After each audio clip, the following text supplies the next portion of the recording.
Sejam todos muito bem-vindos a mais um vídeo do canal Pipocastada. E hoje a gente vai falar de um desenho, e que não é só um desenho, também tem vários filmes, né? Que eu tenho certeza que você gosta muito, assim como a gente.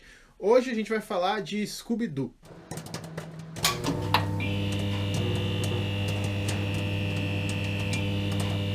Recentemente, estreou aí nos cinemas uma animação homenageando não só Scooby-Doo, mas Scooby-Doo como principal, mas tem várias easter eggs assim da Hanna-Barbera, referências da Hanna-Barbera no geral, né? Foi ano passado? Ano passado, do Tony Servetti, né, o diretor. Esse diretor ele é consagrado das animações, ele fez animações em 2D do Scooby-Doo também, várias. A Ilha dos Zumbis, por exemplo, que eu acho que é a mais conhecida, né? Animações desenhadas à mão. Ele também fez animações de Tom e Jerry e tudo mais, então o filme ficou bem bacana, a galera gosta das homenagens e das referências, não só da Hanna-Barbera, mas também do histórico ali do Scooby-Doo, né? Referencia muita coisa da trajetória longínqua aí do Scooby-Doo que tá há tantos anos com a gente, né? Scooby-Doo é sempre legal, né? Teve seus altos e baixos, assim, em séries, e teve muitas temporadas, teve muita coisa sobre Scooby-Doo. Mas, assim, no geral, todo mundo ama Scooby-Doo e todo mundo ama esses personagens. Em 1968, na TV americana, tinha muitas animações assim que poderiam ser consideradas para adultos por causa da temática, né? Mas não eram desenhos infantis, mas os pais começaram a considerar para adulto e houve uma série de protestos, né? Tipo, tinha Space Ghost, tinha Galaxy Trio. Que são, assim, desenhos... eram desenhos... Ficaram bem famosos da Hanna-Barbera. Hoje em dia, se a gente vê esses desenhos, a gente além de ser meio datado, a gente vê que foi meio que frescura dos pais achar que aquilo era violento, não era... assim, era mais porque tinha muita ação, coisa de super-herói. Os pais naquela época estavam muito preocupados com a violência na TV para as crianças. Então vários desses desenhos foram cancelados, né? Daí teve o... lembrando que 1968 ali é uma época pré-guerra do Vietnã, então era uma época de paz e amor, e isso era muito recorrente na TV, então qualquer coisa de violência conservadora. Era bem conservadora, isso. E aí o Fred Silverman, o grande chefão Era da CBS, ele teve que reformular toda a estrutura ali da Hanna-Barbera. Lembrando que a Hanna-Barbera, que era o Hanna e Barbera, são os dois desenhistas, que abre parênteses, né, pra gente falar uma curiosidade, que eles foram pedir emprego na Disney, mas eles foram negados porque os seus desenhos eram considerados, a forma de desenhar não era considerada muito infantil, então eles resolveram abrir a própria produtora, né? Então também isso aí fica interessante. E o Hanna-Barbera criaram toda uma linha gigantesca de desenhos que tem seus respaldos até hoje, né? De influência, sem falar que muitos desses desenhos ainda fazem muito sucesso, né? Hoje em dia. Então ele chamou, esse Fred Silverman, ele era o chefe da programação diurna da CBS, que era onde passava vários dos desenhos da Hanna-Barbera. E ele chegou e chegou pra Hanna-Barbera para falar para eles lançarem um desenho novo. Naquela época tinha um desenho que estava fazendo muito sucesso, que se chamava O Show do Art, né? Art Show, que hoje em dia tem aquela série Riverdale, da Warner e tal, que é baseada assim, né? É meio que uma versão live action daquele desenho. E era sobre um grupo de jovens que tinha uma banda. Então ele chegou pro Hanna-Barbera, ele queria que eles fizessem uma coisa parecida. O Hanna-Barbera foram lá e falaram com outros 2 roteiristas. Eles chamaram 2 roteiristas, que era o Ken Spears e o Joey Ruby, ali para ficar a cargo da animação do Scooby-Doo, né? A animação ia ser praticamente uma cópia, né, do Art Show. Também era para se chamar Quem Tem Medo, né? Você tem medo do quê? Quem tem medo, uma coisa assim, né? Seria uma tradução literal. Sim. Mas eles acreditavam que who are scare, né? Mas ia ficar muito assustador pro público infantil. Que a ideia do Fred Silverman no começo, além do show, daquela coisa de show de arte, que era pra pegar embalo num desenho que tava fazendo muito sucesso, ele também gostava daquelas novelas de mistério e crime dos anos 40, né? Que ele provavelmente escutava quando era criança, que eram umas novelas da rádio, assim, que toda cheio de... Sempre era crime, mistério, e a gente vai ver muito isso é Scooby-Doo, né, no geral. Daí, eles juntaram essas duas coisas. Teve a série, a ideia da série era Mystery 5, o nome. Mystery 5. Ia ser bem parecido com a série que eles estavam copiando, que eles estavam se inspirando, Porque também ia ser uma banda que durante o dia fazia shows, né? Até por isso eu acho o furgão, né? A van. É. E de noite resolver esses mistérios, né? Assim, já é estranha pelo nome, tipo, Mr. Five.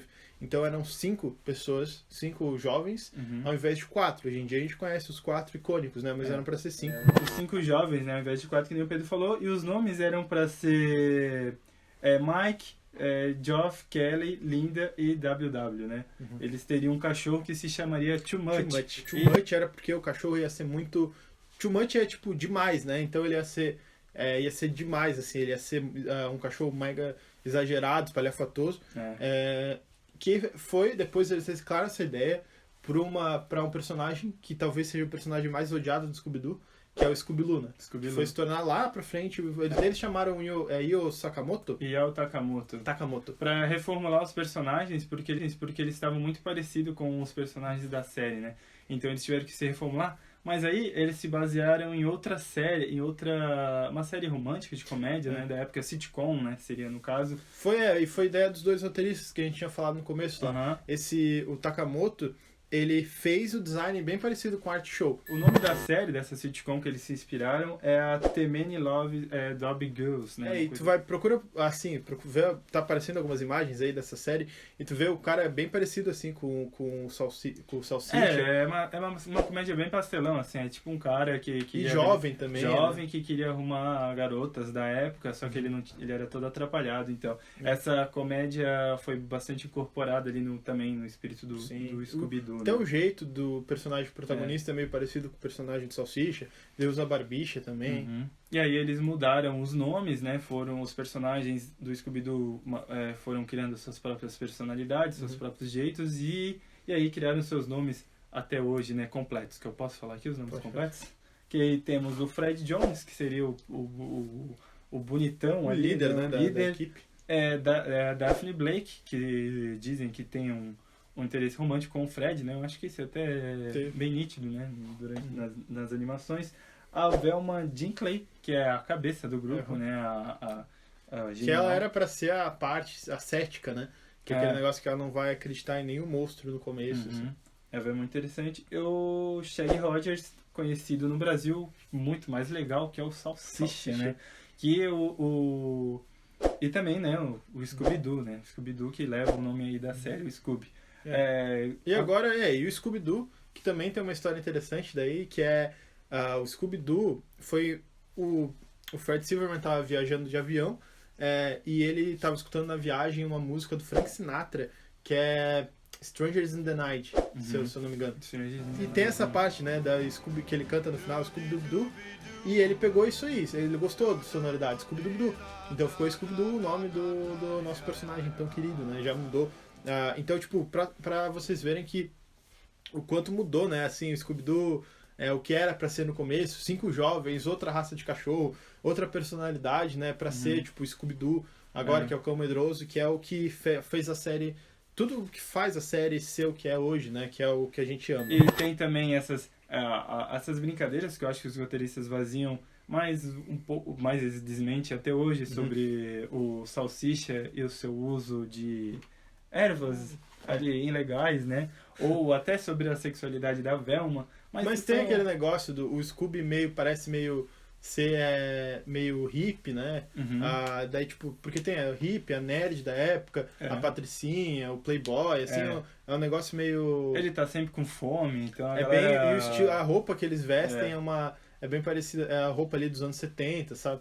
Na real foi uma inspiração a inspiração dá pra ver que é dos jovens da época, né? Então ele tudo foi, ao longo das décadas, foi incorporando ao desenho, a animação, tornando a animação rica, cheia de referências da cultura pop, inclusive tem participações. Scooby-Doo teve inúmeras séries, uma que eu acho muito interessante, é uma que teve até a participação, que não é muito popular, não foi muito bem elogiada, como a maioria das séries do Scooby-Doo foram ao longo das décadas, mas era Os 12 Fantasmas do Scooby-Doo. Se eu não me engano, era 12 Fantasmas, que só teve 11 episódios.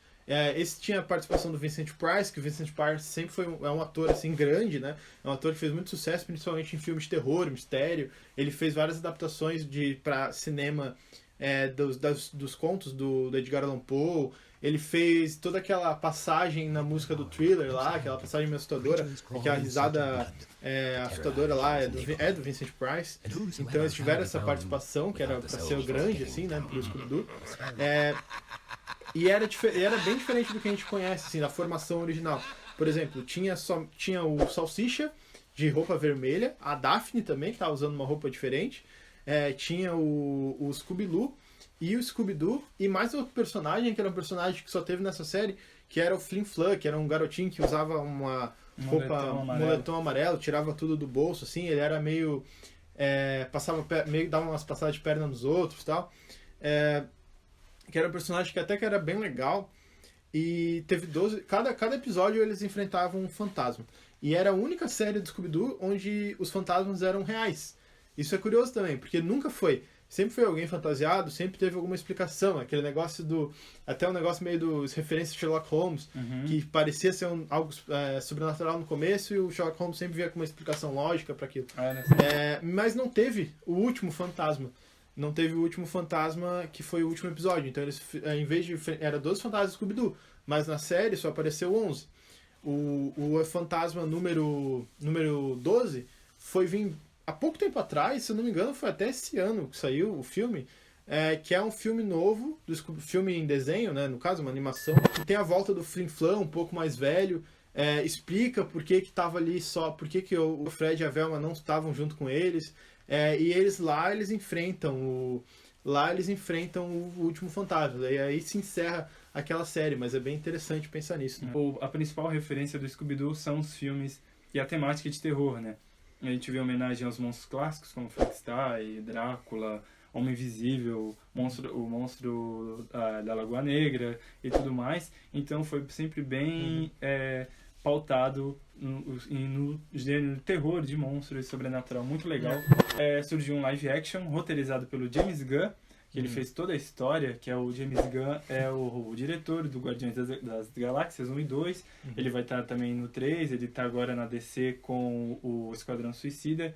É um diretor muito legal, assim, tem bastante coisa legal. Ele dirigiu o filme ali, ele pegou toda essa essência de referência a filmes de terror, literalmente, até porque o elenco foi escolhido a dedo para os fãs de terror. Para quem não sabe, para quem até eu botei aqui o nome, o ator que interpreta o Fred, que também se chama Fred, coincidência, é o Eu Sei Que Vocês Fizeram no Verão Passado, né? Ele faz ali o principal. Inclusive, ele e a Sarah Michelle Gellar, que é a Daphne, são casados na vida real. São. O Fred e a Daphne. E a que faz a Daphne, a atriz que faz a Daphne, ela é a do Buffy, né? Então Sim, ela fez Buffy, mas ela fez vários filmes de terror também. Ela também fez Eu Sei Que Vocês Fizeram no Verão Passado. A que faz a Velma, que apareceu no Mórbido Silêncio, que também é um filme clássico de terror. E ela é Freaks and Geeks também. Freaks and Geeks. E o que faz o Salsicha, que era um papel muito cotado, inclusive estava o ator Michael Myers, do Austin Powers, para fazer, e o Jim Carrey. Ia ser bem louco. Jim Carrey ia ser interessante. Eram os dois, mas eu acho que eles negaram. Na época, o Michael Myers estava gravando o Halloween, estava gravando o Austin Powers.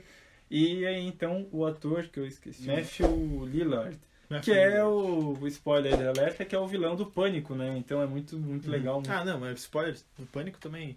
Tem vídeo do Pânico aqui no canal, vai estar no card. Então o elenco foi todo escolhido a dedo. Inclusive tu encontra várias cenas deletadas por serem adultas demais no YouTube, da cena da Velma. E tem inúmeras referências ao uso do Salsicha. Já começa o uso de ervas, né, do Salsicha. No começo do filme já é ele, tipo, saindo...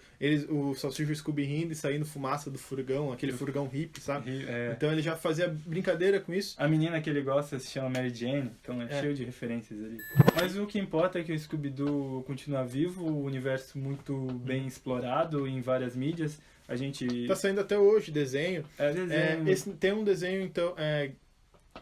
Scooby-Doo, alguma coisa com How Guess or You, sei lá, alguma coisa assim o nome, eu não lembro direito, mas tipo, todo episódio tem um convidado diferente. Já foi tipo o Mark Hamill, por exemplo, já foi uma galera assim de convidados que tá saindo agora, né, tá saindo nesse momento. O Scooby-Doo é explorado até hoje em várias mídias, a gente vê os jogos, inúmeros jogos, desde PC, desde o Play 1, tem até os Lego, aqueles jogos de Lego. Tem Lego, jogos de Lego. Hoje ele se mantém ativo ainda a animação, acho que tá rolando até hoje. Nos quadrinhos eles fizeram uma reformulação, né? Fizeram algo mais... Várias coisas do ficção Hanna-Barbera, inclusive. Várias coisas de tipo ficção científica também, com bastante referência do terror. Os quadrinhos, quem leu, assim, meio que é mediano, né? Não é uma obra-prima, mas é legal a título de curiosidade. E os direitos pertencem à DC hoje, né? Inclusive... Deve estar saindo ainda quadrinho do Scooby-Doo, né? tá saindo ainda os quadrinhos do Scooby-Doo. Fica aí, né, curiosidade, assim, esse universo expandido, não só do desenho, mas em mídias, né, em várias outras mídias do Scooby-Doo. Mas é isso, hoje a gente falou sobre o Scooby-Doo, um desenho que todo mundo ama. A gente pode trazer mais vídeos aqui, tem várias coisas pra falar, inclusive de séries específicas. Um negócio que seria interessante trazer, por exemplo, são os monstros mais assustadores do Scooby-Doo. Tem vários que são bem legais, assim, de trazer aqui. Nosso canal é mais focado pro terror, né?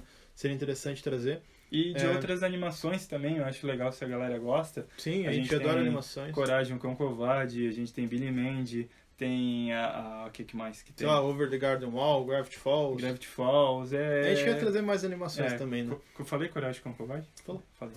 Então é isso aí, o vídeo vai ficando por aqui. Curta o canal, compartilhe, comente, deixa aí nos comentários que você...